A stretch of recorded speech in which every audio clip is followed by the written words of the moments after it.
I ain't gonna lie to you people. Some days it's a bit overwhelming. All this crap that Trump and Elon and all his bastard friends are doing. They're definitely flooding the zone, as Steve Bannon calls it. It's overwhelming.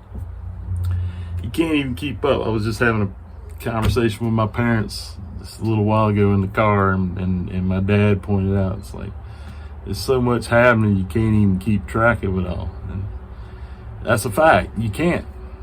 Nor should we. Okay, now somebody should, right? That doesn't mean, there are people who are tracking certain parts of what they're doing and focusing on that. I mean, you got lots of lawyers out there and judges and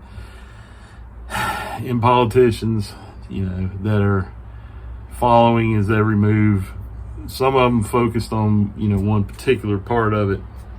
And that's the only way we can do it, right? Is by people taking different jobs and attacking and blocking wherever they can. Now, what does average people do? Ordinary folks that are trying to just survive in a world that's getting more and more expensive. You gotta work. You don't have time to watch the news all damn day. Even if you did, I would suggest not, because I have done that. It's never a good idea because it becomes overwhelming. And the main reason not to do that, okay, is because he wants you. He wants us to be overwhelmed. So let's not give him our overwhelm or our fear. That doesn't mean that fear doesn't creep in, because it does. Natural response to a threat. And this is a real threat. It's not imagined. This is not, Trump derangement syndrome. Trump is the deranged one and his followers. We're not. Okay, just to make that clear. But we can become deranged if you stare at the deranged for too long at a time. So you gotta turn that shit off for a little while, go do something fun, do something, enjoy, drink a beer, sit outside. It's a beautiful day here in Eastern North Carolina. Chill for a little bit. Other than that, you just have to realize that this is going to be a long process.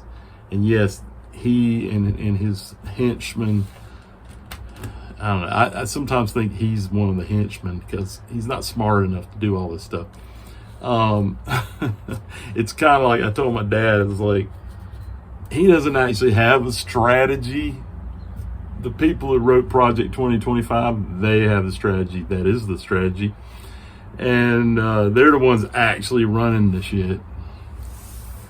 He's just an added benefit for them because he's basically a smoke screen, because they know he's going to do a bunch of crazy ass crap that's not even on the script, and that will flood the zone even more so they can do some of their stuff behind the scenes. They're still not getting that done, really. People are watching them, they're catching them, so, and judges are blocking, and what utility will it have in the long run? Who knows? It's going to be months and months before we really know the answer to that.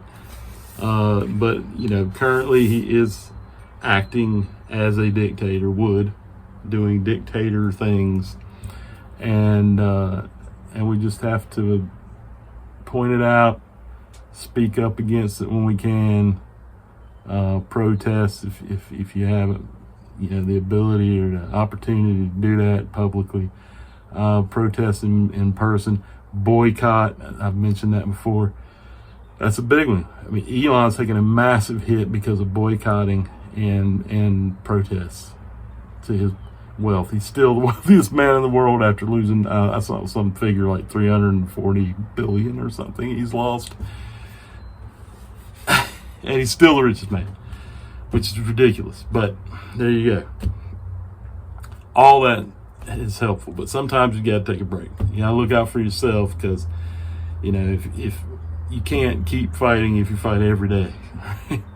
So take a break, chill out occasionally, drink a beer, whatever, and fuck on. Live fearless.